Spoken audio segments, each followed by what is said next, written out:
Hello everyone. Well, it's that time again. Time for it to start a new year. Crazy where 2021 went. It feels like it was just yesterday that it was like, in the middle of the summer or, warmer temperatures than it is right now. But here we are. We're now on a new day of 2022. Crazy. So guys, what I like to do before I start talking about the new year is I like to go back through the whole year of the previous year when we start a new year. So this is the whole year of 2021 right here.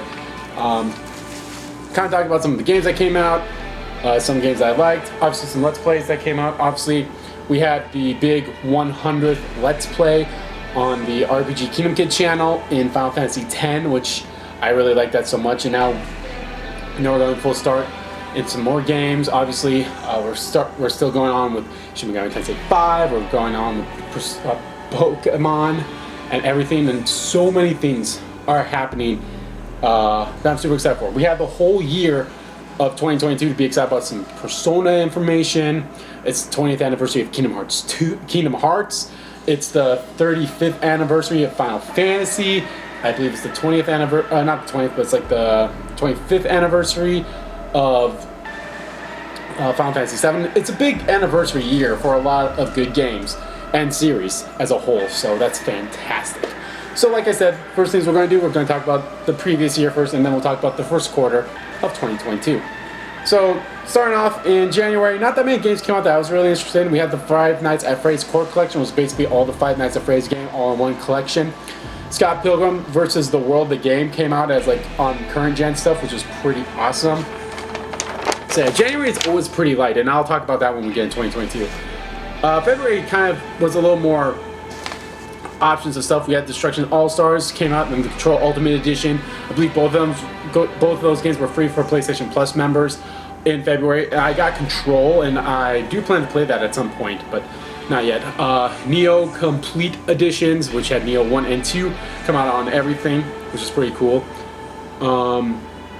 Little Nightmares 2 came out, which I actually really want to play that, but I'm kind of hoping at some point they have a collection of both Little Nightmares and Little Nightmares 2, because I'd like to do that. Granted, there's a sale going on right now where you can get both of those games for separate, which is fine, but at the same time I kind of hope there's a collection, because then Little Nightmares 1 is on PlayStation 5 instead of, Little Nightmares 2 being the PlayStation 5/4, which that's something which also, by the way, we have, I got a PlayStation 5 in early January, so that's pretty cool.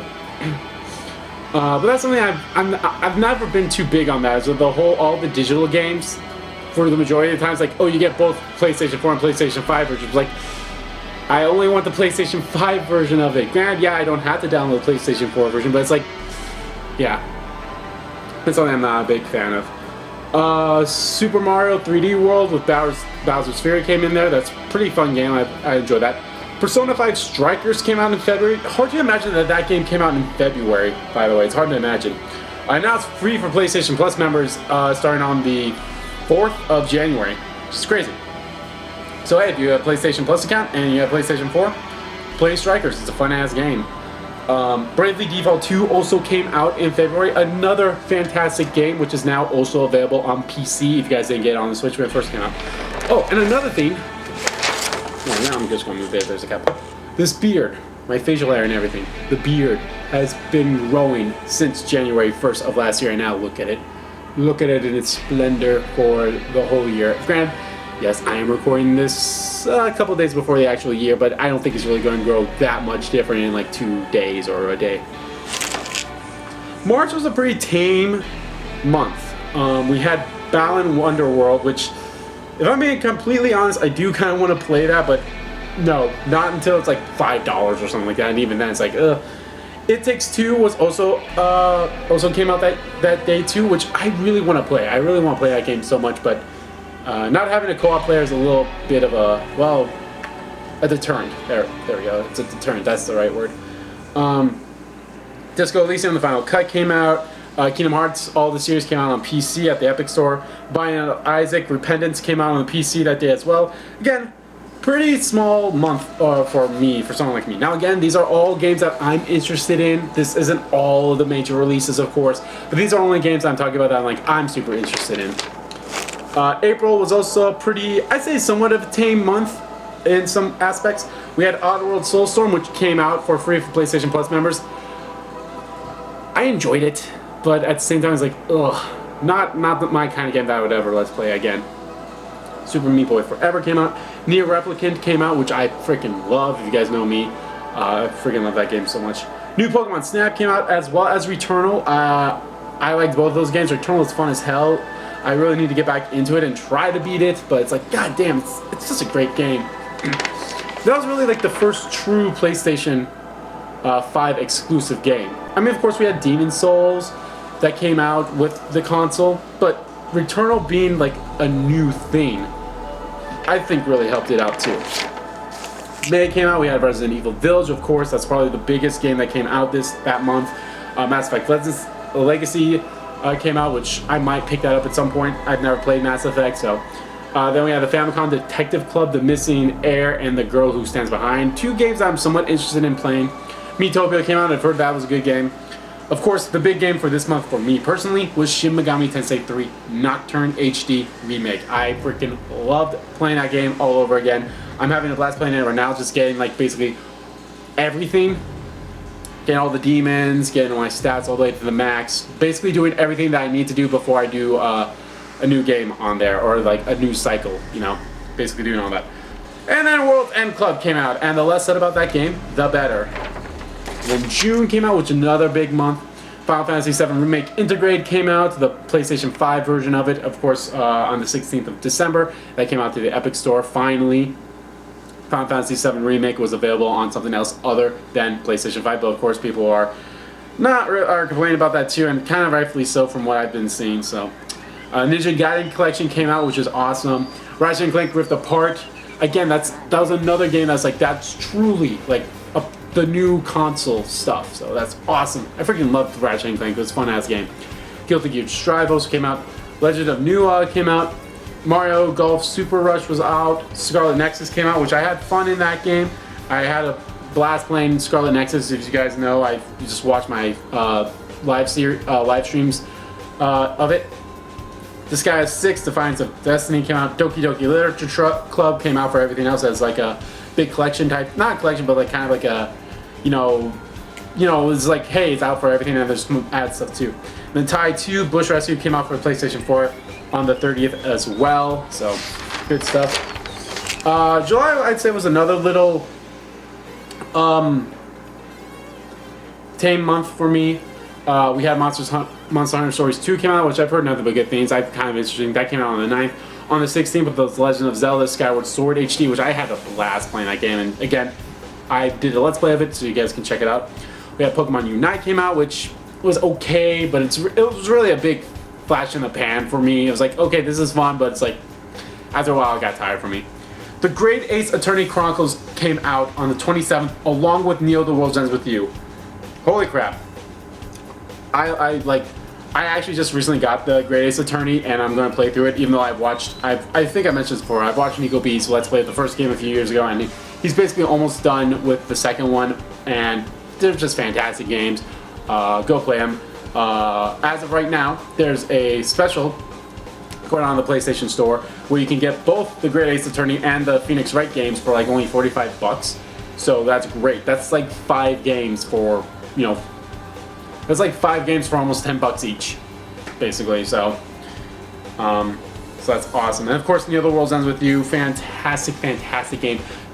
The long-awaited sequel for the original World Ends With You, which came out like almost 10 years ago, and I loved Neo The World Ends With You. I love The World Ends With You. They're fantastic games, and I'll talk more about some of these games, of course, on my top 10 games of 2021, as well as my honorable mention games when I do that sometime later this in the upcoming week during this first week. So be on the lookout for that. So that was July. August, again, another tame one. On the 19th, we had 12 Minutes. Something I was actually somewhat interested in that, but then it's not coming out for PlayStation, or it might be on PlayStation right now. I don't know, but it's one of those games like, oh, it wasn't on PlayStation right away, so I'm like, oh, okay, well, that's unfortunate for me. Ghost of Tsushima got a DLC, and Director's Cut also came out on the 20th, which I might want to check that out at some point. I'd love to get the DLC stuff. Psychonauts 2 also came out, which I've heard nothing but good things about that one either. Something I would like to check out. No More Heroes 3, again, another game I'd love to check out as well. Just haven't gotten the time for it. September, we're starting to get into the big stuff here. Sonic Colors Unlimited or Ultimate came out. I'm somewhat interested in that. I might play it. Life is Strange 2 Colors came out. Super looking forward to playing that. Tales of Arise. I've been up in the air about Tales of Arise. You guys know me. I'm not really that big into the Tales games. But the way that I've saw Tales of Rise looks so much different compared to everything else, so I might give it a go. WarioWare Get It Together also came out, so that's pretty cool. Deathloop came out. Heard that was a pretty decent, fun game. I might give it a chance, but we'll see. Hina Bridge of Spirits came out, which I freaking love that game. That game was charming as hell. So, Lost Judgment came out on the 24th, along with Death Stranding Director's Cut. Whew, Lost Judgment. Lost Judgment really did a lot of good things compared to the first Judgment game. It improved on a lot of this stuff. It was a good-ass sequel, and they really fixed a lot of the stuff that I had issues with the first Judgment game. So, really, really good stuff. October. Again, this was a big month. We have Alan Wake Remastered, which I might play at some point, because with Alan Wake 2 coming out, I believe, was it 2022 or 2023? I can't remember which year they said. I might check that out. Nickelodeon All-Star Brawl came out, as well as Super Monkey Ball Banana Mania, which looked pretty cool. Far Cry 6 came out on the 7th, which, I mean, it looks like the typical Far Cry game. Nothing too, like, spectacular about it, in my opinion, from what I've seen. Metroid Dread came out. Fantastic, fantastic, fantastic game. I freaking loved Metroid Dread. It was fun from start to end, and I'll be honest, I watched a few speedruns of it, and I kind of wanted to, like, you know, keep playing through it again, get like a 100% on my file, go for hard modes, all that stuff. Back 4 Blood came out on the 12th. The Demon Slayer game came out on the 15th, which looks pretty cool because it's made by the same people that made the Naruto Ultimate Ninja Storm games, which I love a lot. But I want to watch the anime first before I play the game. Guardians of the Galaxy came out on 26th, which was, I loved it. I love that game. That game was fun as hell. Fatal Frame Maiden of Blackwater came out on 28th. I might check that out. It's a port of it So, and Super Mario or Mario Party Superstar came out on the 29th, which is pretty cool. It's a really good ass Mario Party game, so that's good. In November, the Elder Scrolls V Skyrim came out for like all the current gen stuff, which I might now. This might now be like, hey, I might play Skyrim now. We'll see. So there's that. Star Wars KOTOR, Knights of the Old Republic came out for the Switch only. Now that since we're getting a remake of that at some point, probably in 2023 is the earliest I'd say. Shin Megami Tensei 5 came out on the 12th, which is the biggest game, in my opinion. The biggest game that came out this year for me, personally, was that game, and it's fun as hell. I loved it so much. Then Pokemon Brilliant Diamond Shine Pearl also came out on the 19th. Originally, Endwalker was coming out on the 23rd, but then that got pushed to the 7th of December. So, yeah. Speaking of December, here we are. December was the tame month for me. We had Danganronpa Decadence came out on the 3rd, which I want to check out the S, the actual like new stuff from it. And then Halo Infinite came out on the 8th. I don't have an Xbox, so I can't really say much about that. Well, 2021, you were a good year in video games, but now it's time to move. Whoops. It's time to move on to 2022. That's right. So let's start off in January. January is a pretty tame month for me. Again, all the games I've talked about in here are games I'm somewhat interested in, or games that I will for sure begin, or games that are like, oh yeah, let's talk about this for a little bit. January is pretty tame. On the 28th of January, we have Pokemon Legends Arceus coming out, which I'm super excited for that. But we also have the Uncharted Legacy of Thieves collection, which is Uncharted 4 and the Uncharted Legacy with Wii U playing as Chloe coming out for PlayStation 5. And I believe it's PC as well, so that's pretty cool. Again, the first few months of 2022 are pretty tame. So that's January. February, it's a little more, I don't want to say more full, but it's kind of a little more full. We have the Life is Strange Remastered collection coming out, which is just Life is Strange 1 and Before the Storm, which is coming out for like everything and like current gen, which I feel a little bad for Life is Strange 2. So far, that's the only one that's like stuck on like all the past stuff right now. It's not on PlayStation 5, it's not on the Xbox Series X, it's not on the Switch. So We have Dying Light 2 Stay Human come out. I may check that out. I don't know. I never played the first one, so we'll see. Sifu is that like fighting game. Not a fighting game, but it's like that. It's like 2D beat 'em up where you. Actually, it's not 2D beat 'em up. Where you're like every time you die you get older type thing, but you also get stronger. But something. It looks very interesting. It looks very interesting. So I don't know if I'll pick it up or not. We'll see. Horizon Forbidden West coming out on the 18th. I'm super excited for that. I cannot wait for that. That's going to be a live stream series, just like I did for the first one. So be on the lookout for that. I'll probably start streaming that on the 19th because I should be done with Endwalker either today on the 1st when you guys are watching this, or maybe on the following Tuesday. We'll see. Elden Ring coming out on the 25th. Another live stream game, which I'm super excited to be playing. So be on the lookout for that. Yeah, I'll mention this too, but I'll mention this right now. When I'm done with Endwalker, my streaming schedule is going to go back to how it was with Saturdays and Wednesdays, and I'll probably be playing 2 games. So of course with Horizon Zero Dawn, or Horizon Forbidden West, and then Elden Ring. So those will be my streaming games. And then March, if I'm being honest, March is also kind of a soft month for me, which is not a bad thing. We have Babylon's Fall coming out on the 3rd. I'm probably not going to pick that game up. Ever since I learned like it's a game as a service, kind of like the Avengers game was, I'm like, nope, not picking that up.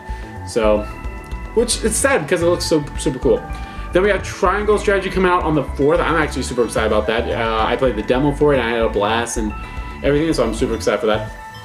We have Persona 4 Arena Ultimax coming out on the 17th. That's for all the current stuff, PC, Switch, PS4, PS4. So yeah, it's weird it's not coming out for Xbox, which is weird because the original Arena Ultimax was that, so whatever.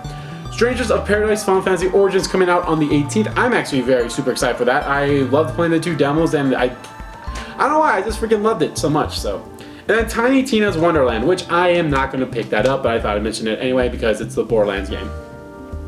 So yeah, that's all the stuff in the first 3 months. And of course, guys, winter is somewhere between January and March, which means we should get the final update for Kingdom Hearts Dark Road.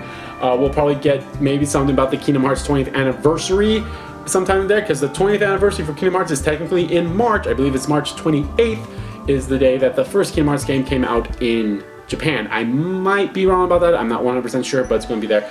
And also in February, that's when we're going to get our next Persona update about the anniversary thing. Now, a lot of people are speculating that it could be Persona 3 Portable Remake, which I'm all for that. I am all for that. Or remaster, whatever. I'm all for that. Whatever it is, I'm super excited for that. So I cannot wait. But yeah, guys, that's the first quarter of 2022. Let me know what you guys are excited for, and let me know what you guys liked about 2021. What were your guys' favorite games? And of course, guys, like I mentioned, I'm working on my top 10 games of 2021, and my honorable mentions and stuff as well. So I'll be working on that. Hopefully, that'll be coming out within the first full week of January. So we'll see. But anyway, guys, thank you all for watching, and I'll see you guys next time.